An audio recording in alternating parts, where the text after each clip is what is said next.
So you have De Valera. He gets elected in 1932. Okay, and he remains in power. Fianna Fáil comes into power 1932, and De Valera was a critic of the Anglo-Irish Treaty. So he gets in and he makes some promises. He says, we're going to remove this oath of allegiance to the king. We need to industrialize, and he's making some promises that people believe. Fianna Fáil was in power for 16 years, up to 1948. So this is my question: how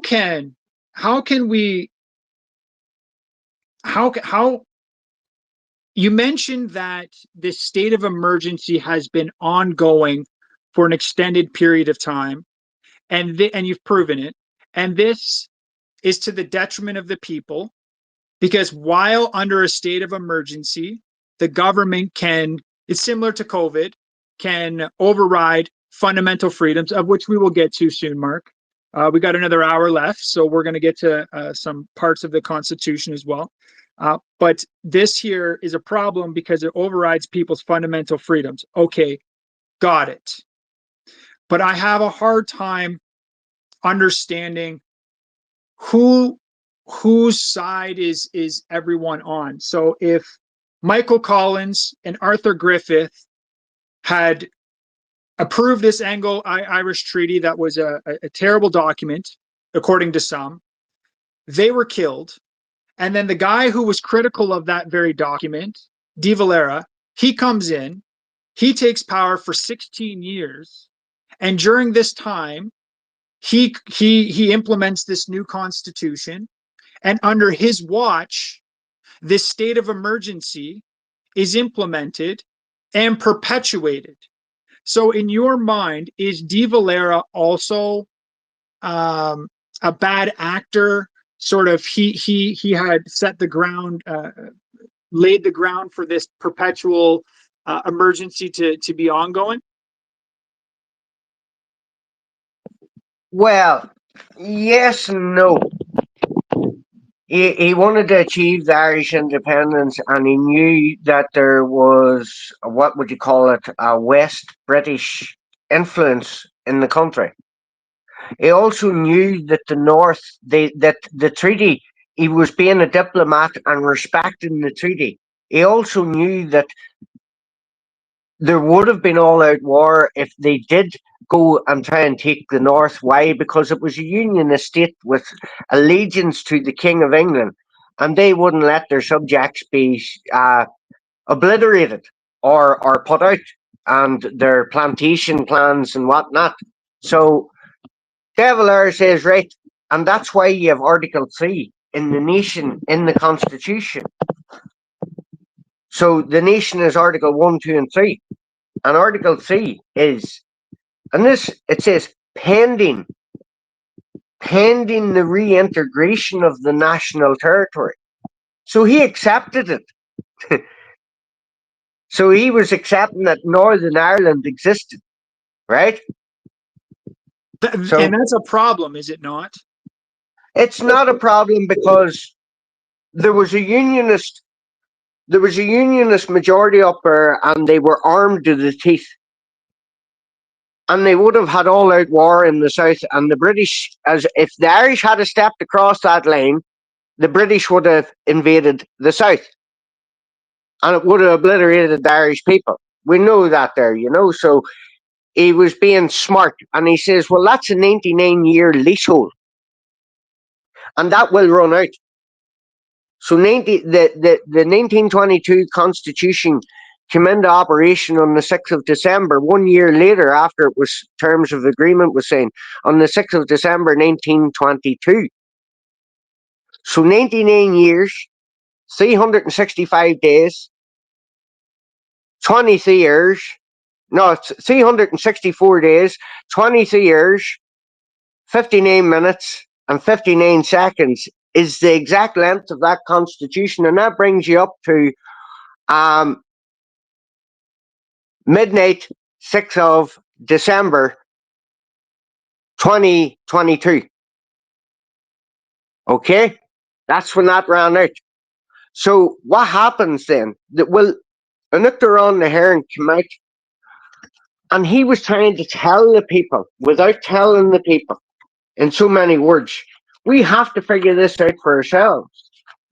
So he came out and he said, hang on, the Irish president rejected the invitation to the 100-year partition celebration in St. Patrick's Cathedral in Armagh, September 2021, on the grounds that the initial invitation was addressed to the President of the Republic of Ireland, to which his response was, I am the President of Ireland, in the Irish text or language, that is, Anuktaran Naharan.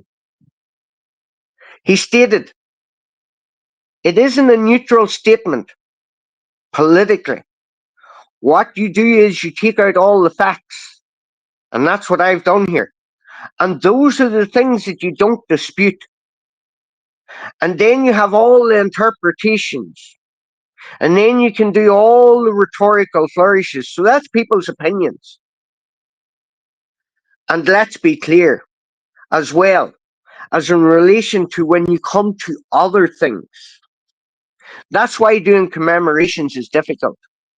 Because let's say, for example, the Good Friday Agreement, which was signed in 1998, we all want to work. But the treaty, for example, he was talking about the Anglo-Irish Treaty. The treaty, for example, that will arise on the next phase of what we're doing is very different to the Good Friday Agreement. You enter into it with negotiation, you come out of it with agreement. You make commitment, and that is a sovereign subject. In the other one, you have to look at all the context of how a free people to where they would consent. And you have to deal with it whether you like it or not, the issue of coercion. We're being coerced. So that's why may I express my gratitude for the people of Ireland, Éire, who have been saying that they understand and that I was taking a complex decision and that they had trust in me. He also stated on the 4th or 5th of May 2021, when he addressed the whole nation, the first person to address the nation wasn't the Queen, it was him, that the things happened in the past that they, being the people, must recall their factual settings as much as possible. He is the President of Ireland, and that's what the people have widely accepted since the 25th day of March 1942. Where that is ignorance of law, where it's just ignorance. Most people don't even know they have a constitution in this country. And they all would turn around and chastise it, saying, oh, a drawer of the 1919 Constitution or a drawer of the 1922 Constitution. The 1919 Constitution was repealed by the 1922 Constitution on the 6th of December 1922. That 1922 Constitution was repealed by the 1937 Constitution on the 29th day of December 1937. Okay. Now, in the 1922 Constitution, as you mentioned, Northern Ireland, that area, those counties, there was a 99-year lease, correct, on that land? Yes. When that constitution was repealed in 1937, was the lease repealed with it? The lease, yes, should have been repealed with it, but as I say, that was 1937. There was a union estatelet, which was all, they signed a thing called the Ulster Covenant. Over 250,000 loyalists signed it, and they said that they would take up arms and defend Ulster, as they called it, the 6 counties, which isn't Ulster. Ulster is a province of 9 counties. But they says that they would defend it for the king and country. So we would have been... Is that a treasonous act? In a way, but Article 3 covers it, pending the reintegration of the national territory. So De Valera says, right, if they've created a unionist, loyalist, Protestant statelet, let's see, after the contract that was signed, can they hold on to it as a unionist, loyalist statelet or Protestant statelet for 100 years? Let's see if they can achieve that. If they can, then we go back to the negotiating tables. The 2020 census of the statelet Northern Ireland, for the first time in 100 years, nationalists or the Catholic community is now the majority. And nationalists hold all the councils. They have the majority in all the councils. They have a majority. They are now the first minister of Stormont Institutions, which was set up as a unionist state. And they have the largest return of a party for the Nationalist Party for the first time in 100 years of the creation of the state in Westminster. They also hold the Mid-Ulster, and that's the first minister's seat, which was Martin McGuinness's seat. They also hold the largest electoral seat in Westminster, which is Mid-Ulster. They have now achieved it. So they have achieved it at the top. They are the only party on this island with an all-island mandate of unification. But I always say, who created Sinn Féin? Who was the founders of it? Arthur Griffith. Well, Arthur Griffith was shot for treason. Why? Because he put a border on the island of Ireland. He signed up to putting a border on the island of Ireland. Then when De Valera resigned, Arthur Griffith took up the place and says, well, if you don't want to go, we'll take the place and I'll become the president of Ireland. The Irish Free State. With the oath to the king. So that was the pro-treaty Sinn Féin.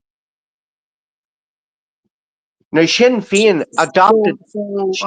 Sorry, when the lease for that land came up in 2022, as you mentioned, the president danced around the issue with political speak, which is strange, because one would think this is somewhat of a binding contract, that you have a lease on a land, and that there would ideally be an administrative solution surrounding that. So where do we stand now with this? Was there a new lease signed, or is technically Northern Ireland? Yes. Go ahead. Yes, there was a new lease signed and everybody slapped into what it was. And it is called the Windsor Treaty, the Windsor Framework. And that is the Brexit deal that was done for Ireland, right? That was the Brexit deal of the North and South. And it's called the Windsor Framework. Now, the signatories of that, and anybody can look this up, the signatories of that was Ursula von der Leyen of the EU, she's the president of the EU, and Rishi Sunak.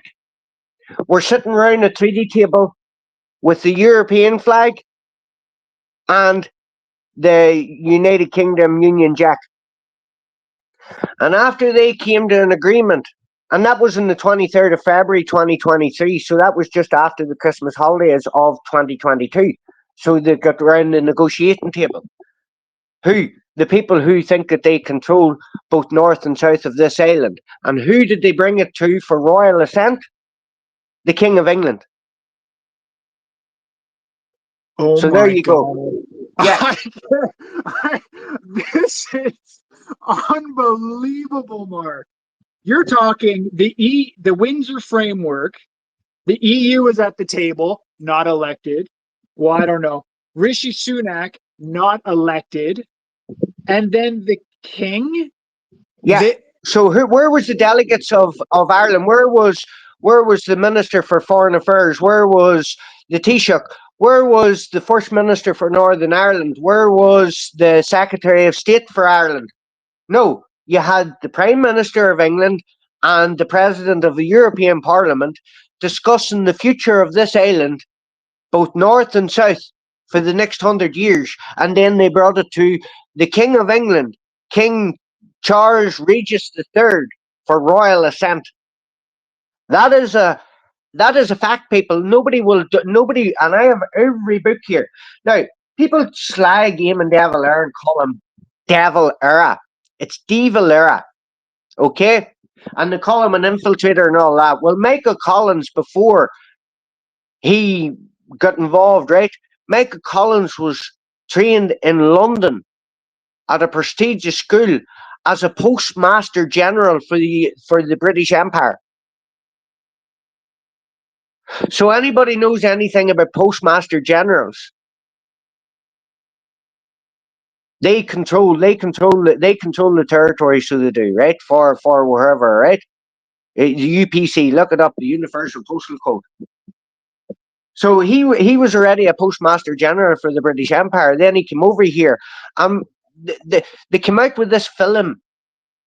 I think it was 20 odd years ago, called Michael Collins, and they give it to an unsuspected Irish people.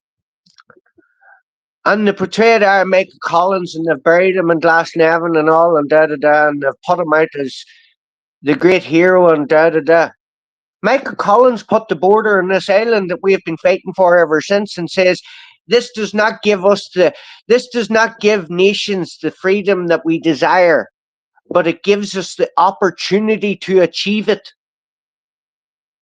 That's like dangling a carrot in front of the people. An opportunity to achieve it when, well, 99 years there, because who drafted the 1922 Constitution? It was Michael Collins.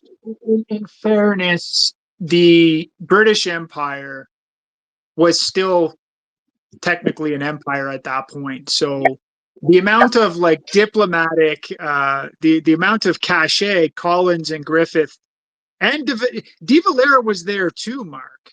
Absolutely, De Valera was there too. Absolutely, I 100% agree. But I'm going to read this wee thing out, because people always talk about Michael Collins and this and that and that, but nobody can speak about Éireann de Valera.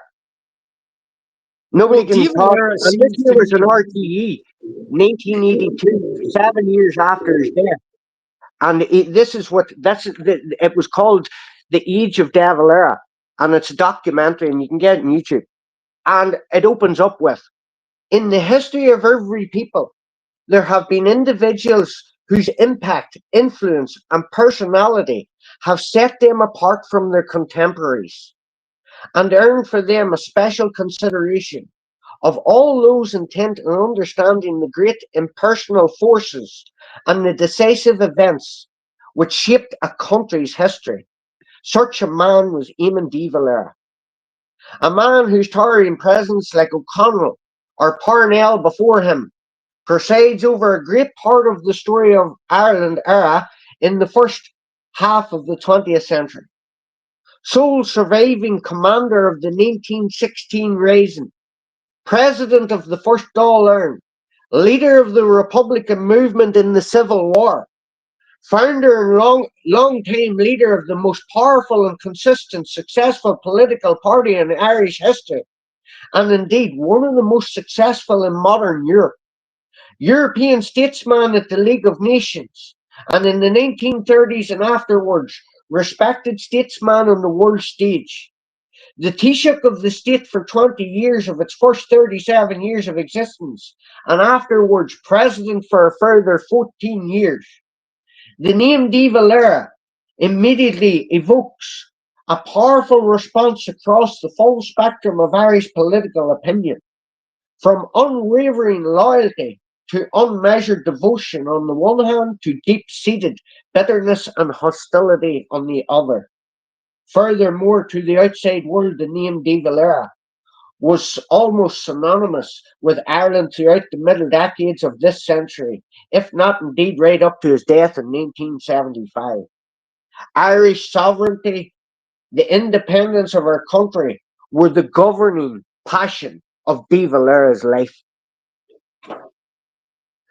It was only after 1972 the European Economic Communities. That was the third amendment of the Constitution, and that's where we had international relations. And we joined only to accept the basis of international law as a guidance. We have a national constitution, a written constitution, and it is the most superior law in the land. No outside influence or nothing can override that without the will of the people. Article 6.1 in the, you see, people always refer to Article 6.1 and go, oh, the rulers and da da da and all that. I'm going to read you out the difference in it here now. Article 6.1 in the English text is completely, which gives the government the control with Article 24. All right? All powers of government, legislative, executive, and judicial derive under God from the people, whose right it is to designate the rulers of the state and in final appeal to decide all questions of national policy according to the requirements of the common good. So do you hear 24 for the common good, whatever national emergency? Okay. The Irish text, which takes supremacy, states it is from the people, not all powers of government. It says it is from the people, under God, that every power of rule, both legislative and fulfillment and judgment, and comes and is up to the people. There's 2 times it says people, who have the right to appoint the rulers of the state, and it is up to and rests with the people. That's 3 times. Finally, to settle all questions regarding the policies of the nation in accordance with what is necessary for the benefit or welfare of the community or people. 4 times it mentions people there and that there. It starts off saying it is the people who hold authority. And that's the 1937 That's Constitution? the 1937 Constitution, the Irish text. Something's wrong here, Mark. Something's wrong here. And I think this Windsor framework that we just discussed shows that everything you just said is not in being play. Adhered. Yeah. Well, being adhered or like I don't understand, given what it is you've just said there with regards to the people, and how within the Windsor framework the people weren't consulted. You have the EU, you have Rishi Sunak, and you have the King's Royal Assent. Does this 1937 Constitution exclude the 6 counties? No. It Because includes it says in Article 1, or no, Article 2, the national territory consists of the whole island of Ireland, its islands and territorial seas. Then Article 3 acknowledges the treaty, pending the reintegration of the national territory, and without prejudice to the right of the Parliament and government established by this Constitution. So no prejudice coming from the Irish Free State or the Crown, right? To exercise jurisdiction over the whole of that territory, the laws enacted by the Parliament shall have the like area and extent as application of the laws of Searstad Éire and the like of extraterrestrial effect. Was Northern Ireland ever reintegrated? No. Yes, it was on the 29th of December, but the English didn't acknowledge it. But it remained that those Article 2 and 3 remained in that Constitution until the Good Friday Agreement. And the only way that you can change the Constitution constitutionally and by law is a national referendum. If there's 2 statelets, one called the Republic of Ireland and the other one called Northern Ireland, how can you have one vote to determine the outcome. But they managed to have one vote in Northern Ireland, one vote in the South on different topics for a desired outcome. And that's the Good Friday Agreement that they were That's voting the on? Good Friday Agreement. And that they was removed 1999? They removed Article 2 and 3. But I have a book here, right? And it is 1,000 pages, A4 pages, and it's Bunrock na Hearn, A Study of the Irish Text, Micheál O'Carroll.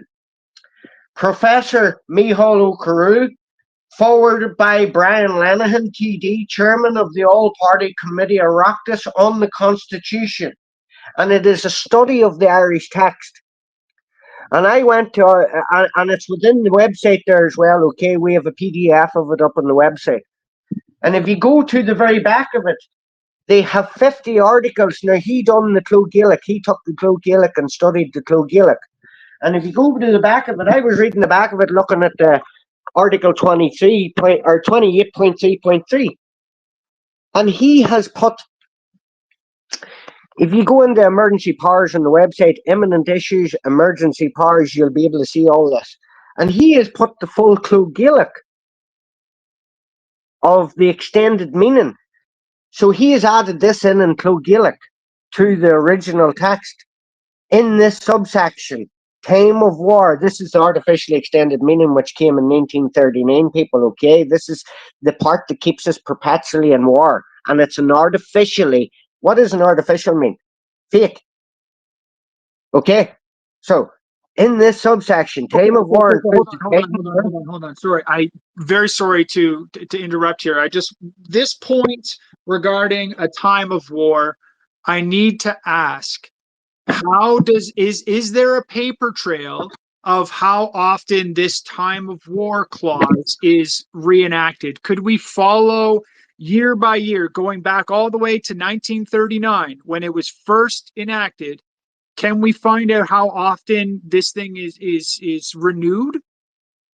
Oh, it's renewed. It's renewed every 12 months. Helen McEntee, if you go into a Oireachtas debate, right? Justice Minister Helen McEntee, 25th day, June 2024, extension of emergency legislation. You can even get it on YouTube. She's under the COVID framework. If we go back to 1939, we will see in the minutes of the Dáil each year them renewing the emergency, correct? Oh, you should do, yeah. Now, even there, I read it, read out that part there, where was it at? And it says, like, they used the armour of the 1976 Emergency Powers Act. So them two are linked, distinctly linked. And then they used the 1998, because here was a country who decided, right, the Good Friday Agreement, we were going into peace. But then there was a bomb in Omagh that killed so many people. One of the biggest bombs to kill so many in the Troubles, okay? In peacetime. So that gave them, they extended the 1998 emergency powers as well through the Omagh bomb. And then this year, she used a man who was shot up in the north, a chief inspector, to extend the emergency powers. Says the Republican threat is severe. Not the jihad threat or anything like that. The Republican threat is still severe, and we need to extend the emergency powers. I have it. It's there. And she says for 1 year, because they were coming to the end of their government, with the option to extend to 2030. So now they are the government, right? Again. And they're the government up to 2030, 2029, 2030. So they're going to extend that to initiate everything in the EU sustainability agenda. And if you look into it, we are losing the number one industry, Irish industry, and that is the agri industry, agriculture. We are losing that. Farmers are being put to the wall and they're trying to re-wet their lands and whatever. If we lose that number one industry, we have to replace it with another industry. Well, Éire translates into the goddess, sovereign goddess, or goddess of a sovereign island. It also translates into fat lands, lands of abundance. So the English and all have already taken our brain drain. They've taken all our brains and scattered it across the world and give us substandard to treat the Irish people. They've also taken our trees, they've taken our food, they've taken everything. They've taken our oil and given it to Norway, right? And now they have operational for mining, futuristic mining. We are under our feet, where I'm at, is the biggest gold mine in the world. And we are currently fighting. There's a public inquiry coming now in January. A company called Dalradian Gold, it's a Canadian company. They're a prospecting mining company. They're backed by Orion Bank and BlackRock Bank. They've had millions pumped into them. They also have the North ear tagged for GDFs, geological disposal facilities. Why? Well, if Ireland's going to become united again, well, we're going to give them we'll tie them to the UK for eternity. How? Because if somebody put an injection into you, say, and there's a patent of ownership in it, well, that people who own the patent own you. All right? Well, it's the same thing with the country treated as a body. They're going to put Sellafield, which is coming to the end of its life cycle, and rather than build more conductors and things like that to store the nuclear waste of the UK, we'll put it offshore into the Spurn Mountains, deep into the Spurn Mountains, and we're going to do the second in the world geological disposal facilities, which is disposal, not storage. It's gone in forever, of higher activity radioactive waste materials. That will tie this entire island to the UK for eternity. They have mining prospecting licenses all over this country. We are Europe's answer to zero net emissions. Why? Because they need cobalt, they need lithium, they need gold, they need silver, they need all these resources. And this country has it all in abundance.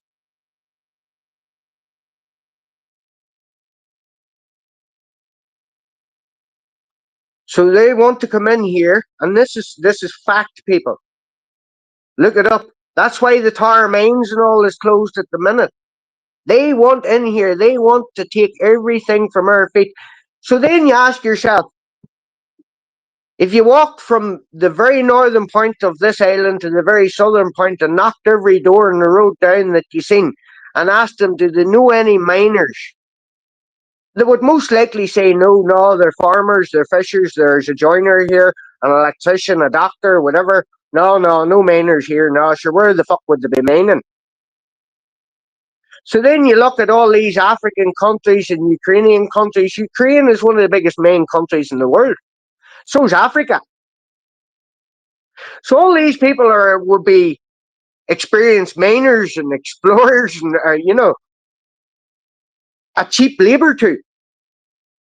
So you look at the San Francisco gold rush.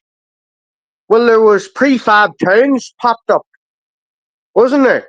Prefab towns, and they went in and they set up their own bars and they had their own communities and done that. But once the gold and all ran up, they all left again, and they left a shithole.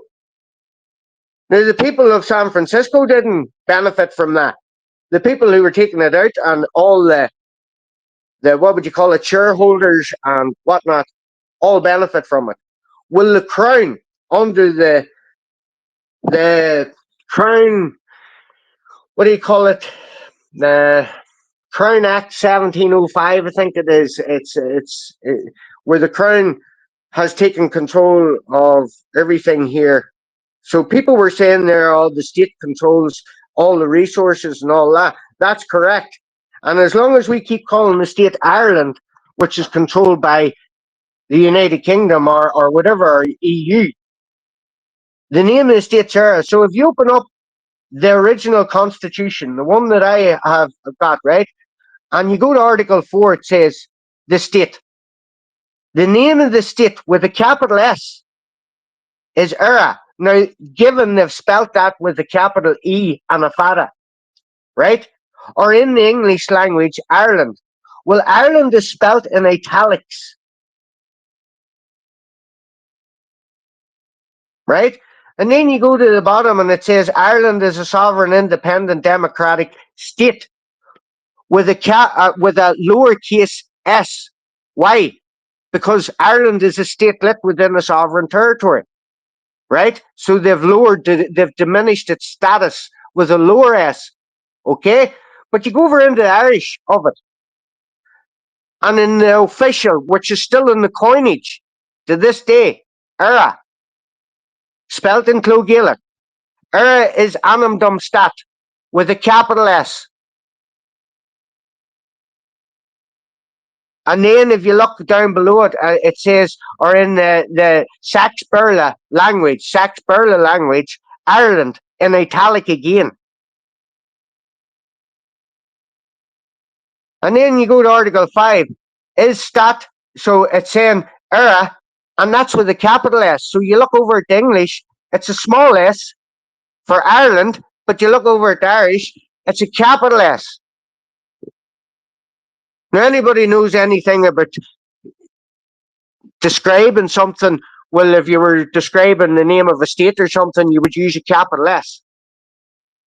Now, I thought maybe bit of a misprint or whatever, but all the blue books are exactly the same. The only difference is they've removed the Cloggailach, but they still what's one of the most important things a state can issue?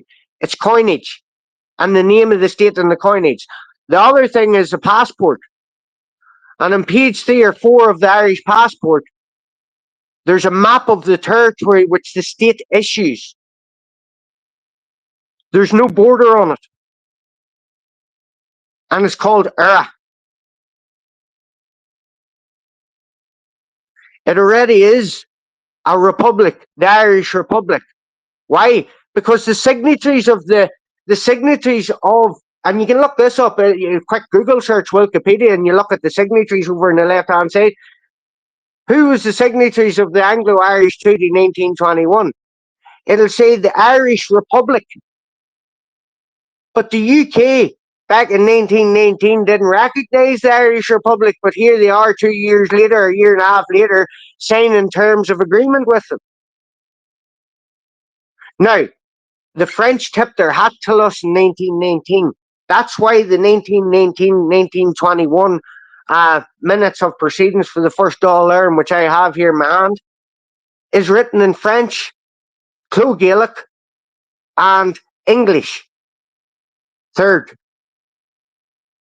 Because the English, from one republic to another, recognised the republic.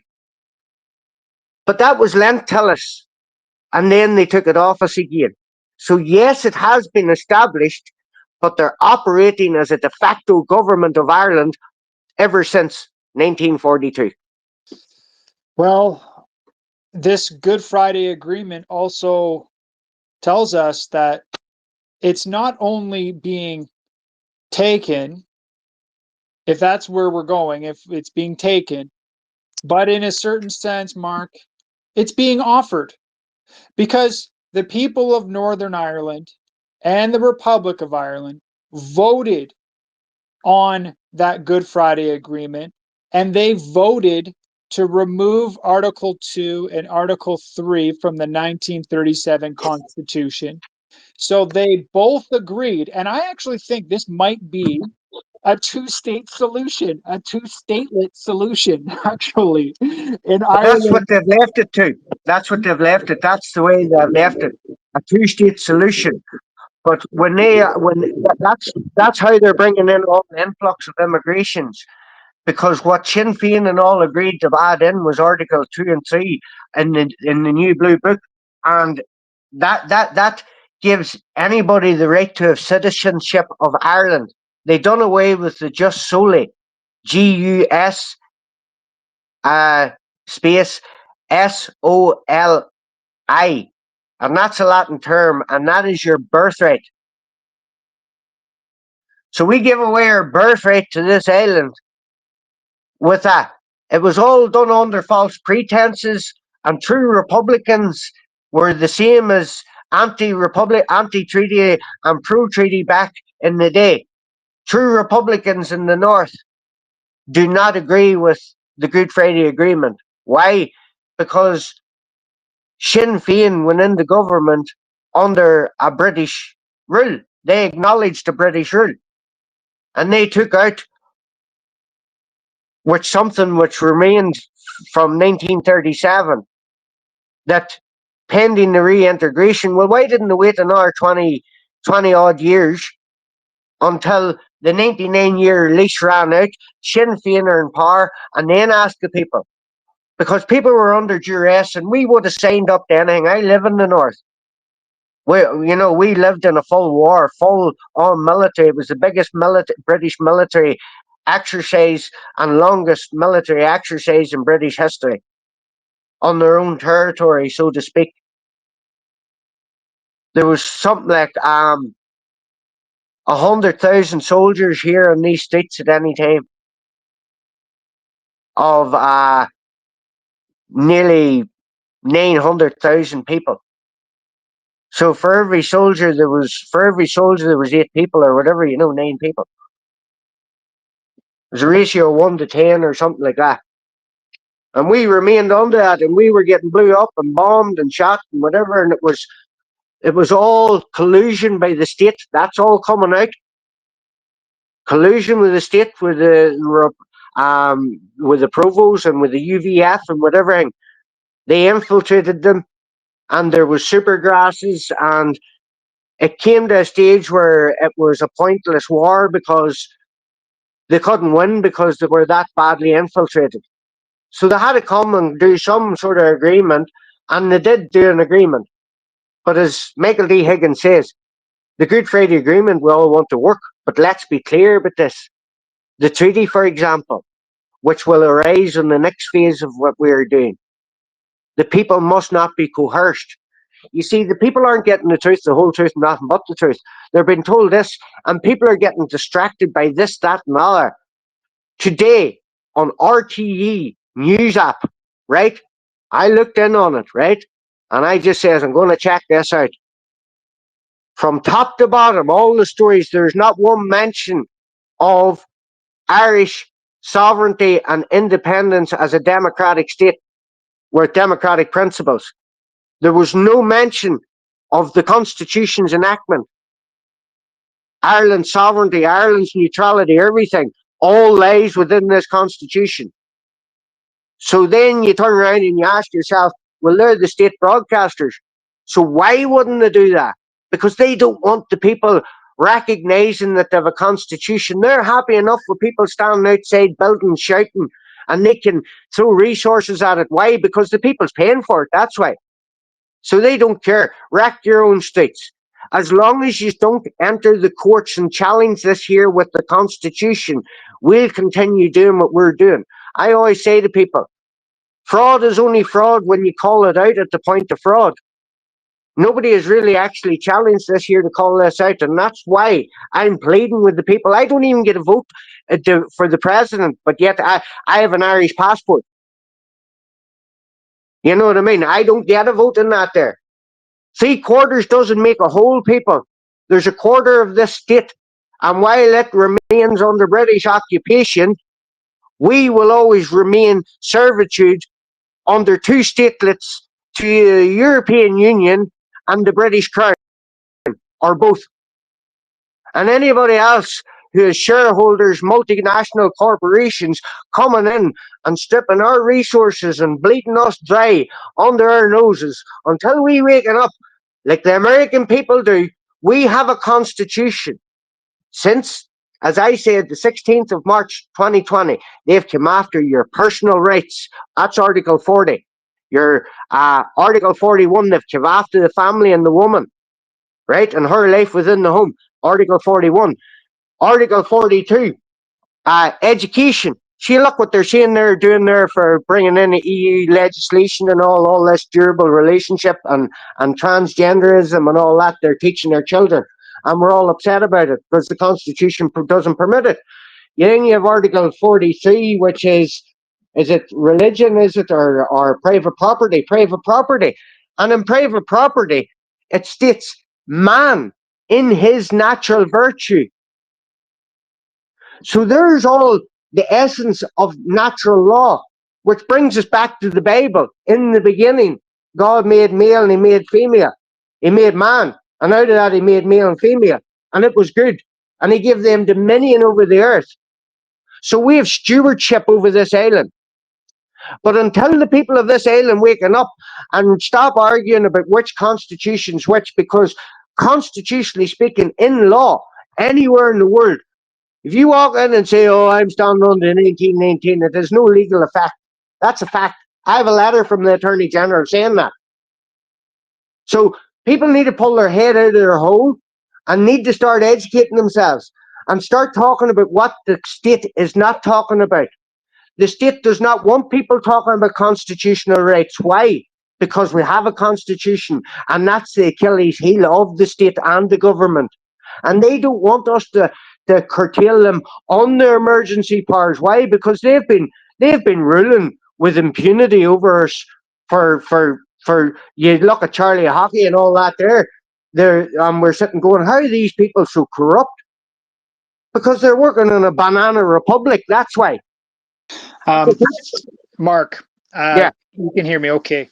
So we have a lot of things on the table here that the Irish people have to consider strongly. Number one, as far as I can see it, number one, this Windsor Agreement. It's appalling that this was not an issue in the most recent general election. I was in the Irish spaces. I've never heard of this agreement, pardon me, but I think that should have been a central issue, in my opinion. That's number one. We have that agreement. We also have this Good Friday Agreement. And the Good Friday Agreement is important because essentially it removed Article 2 and Article 3, which basically created this two-statelet solution, as far as I'm concerned. We also have the fact that Ireland is in a has been in a time of war since 1939. And being in a time of war, the government has certain powers that they are using to their advantage. I want to ask you, Mark, about King Charles III. King Charles III would have been the one who signed on with the Windsor Agreement. Does the king play a role in fragmenting Ireland moving forward? Can we see any movement from the king? Can there be an appeal to the king in any sort of way? What is your take on the king and even the role of Freemasonry in this fragmentation process? You see, the king would have operational jurisdiction here as long as the people keep calling it Ireland and the Republic of Ireland. You're Canadian, and how many people do you hear calling it Éire? When they speak, you hear Ireland more so. So by the consensus of a people not knowing who, what, and where they are, well, if you didn't know who, what, and where you are, somebody else is going to take control of that and tell you who, what, and where you are. But we've got a constitution, and in the preamble, it says, we, the people of Éire. So who is the government of Ireland? What is the government of or what is the Constitution of Ireland, and who is the government, or what is the Government of Ireland Act 1920, where Freemasons have special provisions, and where do they derive authority from, and where do they derive jurisdiction from? You see, the High Court and the Supreme Court are the two courts that have the High Court has appellate jurisdiction over every other court. And you can go in there under Article 34.5.1, which is the judicial oath, and then 34.5.3.1, 34.5 or 34.3.2, and that is original jurisdiction. Well, where is original jurisdiction? Well, the courts have a court and seal up above them, and the seal says Éire underneath it in Clogillock. So that's original jurisdiction. You bring them back to Article 4 in the Irish text. Éire is an annum dum stat. So if you are, who are you operating here under? The Government of Ireland? Because who are they? Where do they derive authority from? Because they don't derive it from the people or the Constitution. They're de facto. They're what would you call it? A parasite. Why? Because if you go to the terms for agreement, section 5, section 5 of the Anglo-Irish Treaty. This is what Michael Collins and Arthur Griffith signed this up to, people. Okay? Listen to this. Section 5.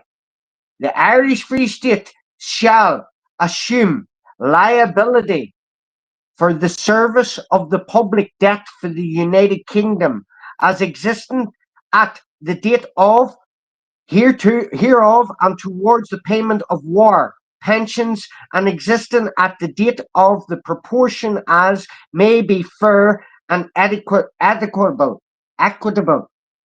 having regard to just claims on part of Ireland by the way of set of our counter claim, the amount of such sums being determined in default of agreement by the abjuration of one or more independent persons being citizens of the British Empire.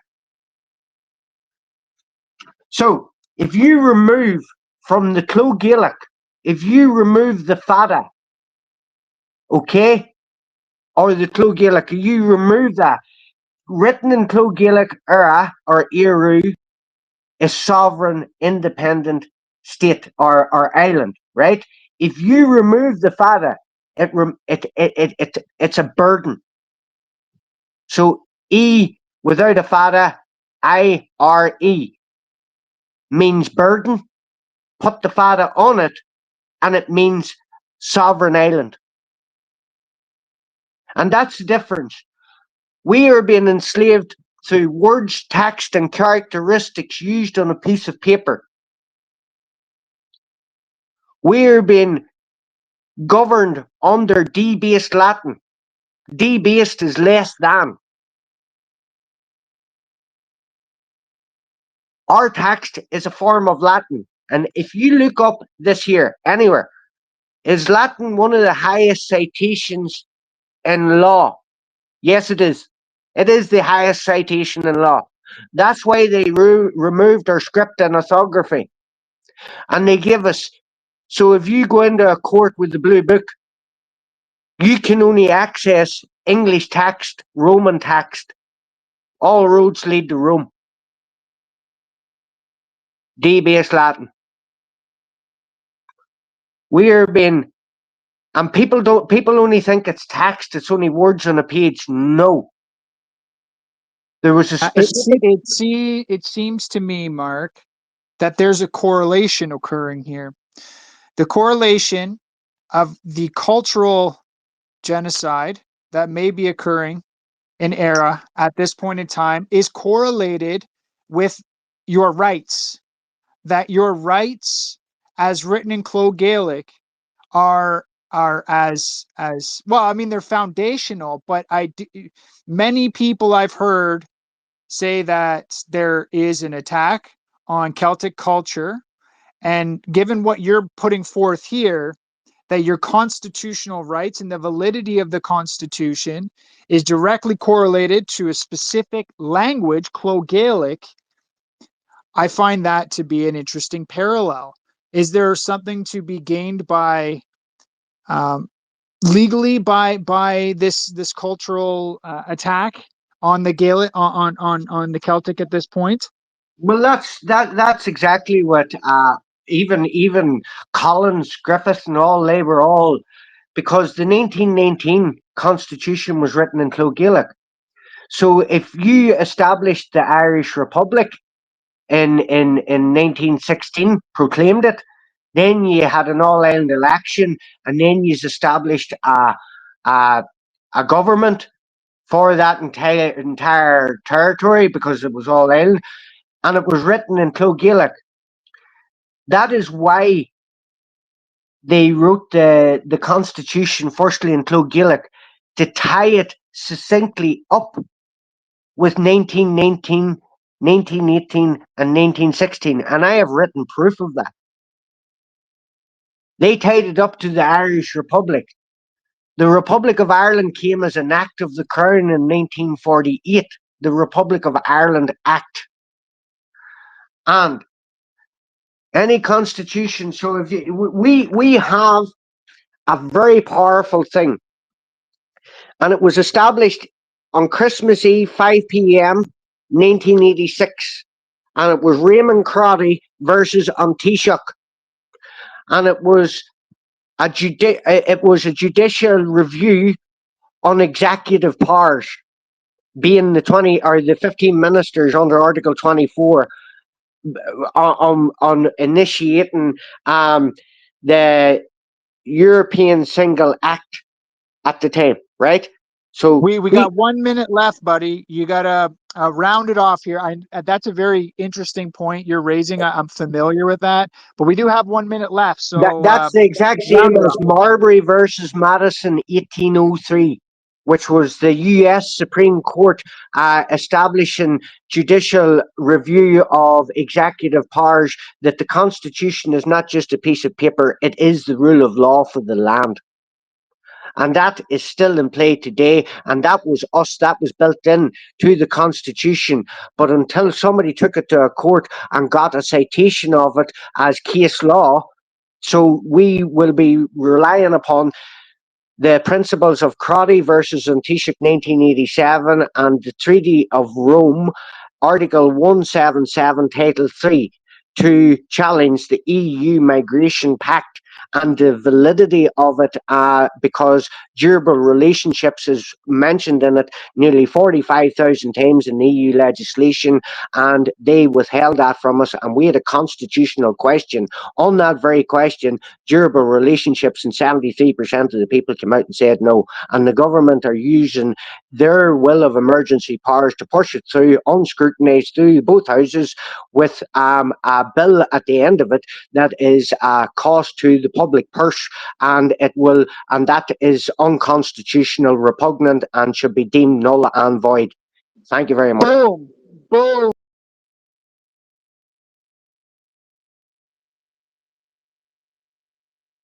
We are live.